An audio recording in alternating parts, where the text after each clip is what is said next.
designer Philippe Starck wants good design to be accessible to everyone. But he also creates luxury apartments. A contradiction? We went to find out.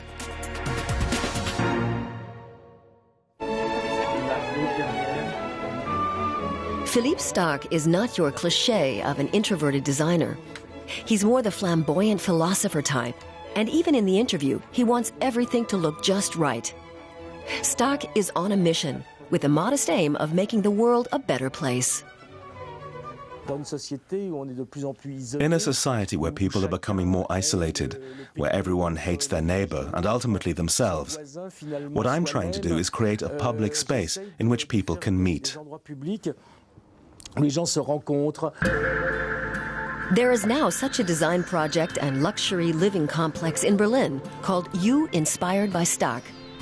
Given its prime downtown location, the residents will be a very select group of extremely high earners.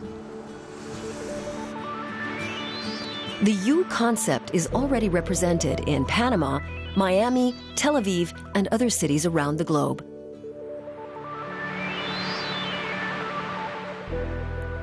And the star designer's signature is everywhere.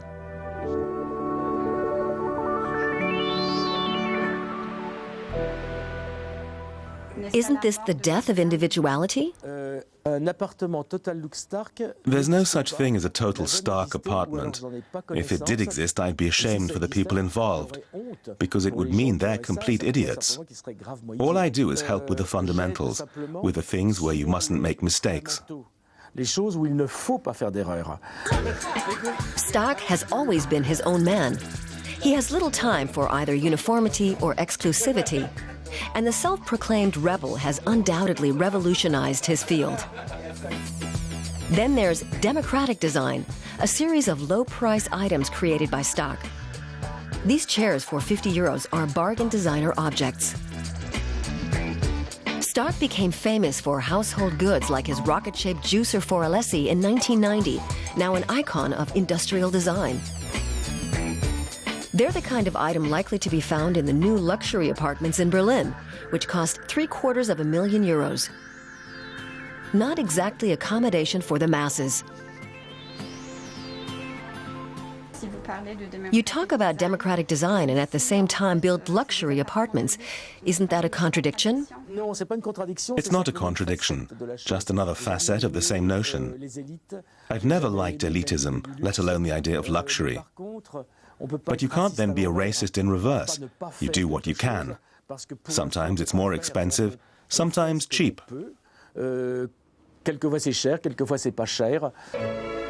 Starck's motivation sometimes comes from design for design's sake, but sometimes for a higher cause. He's now working on his second design revolution. Democratic ecology envisages easily affordable solar-paneled roofs and electric cars. Starck is impossible to pigeonhole. Though he's one of the world's best-known designers, he's skeptical about his profession. Design, when it's defined as the attempt to make one object better looking than another, is useless. There are bigger priorities in the world than that, so it hurts me. I always did my work with utmost dedication. But ultimately, I have to say that all my knowledge is unable to save life. I don't save any lives.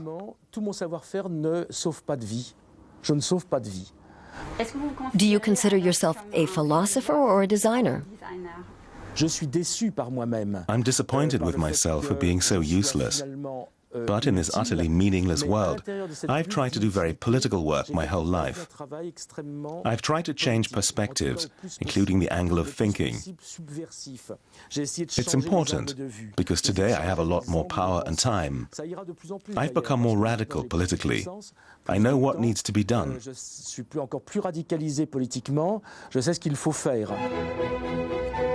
Perhaps he dreams of a world free of material goods. Until this utopia is reality, however, Starck remains pragmatic and continues to create the functional and the fantastical.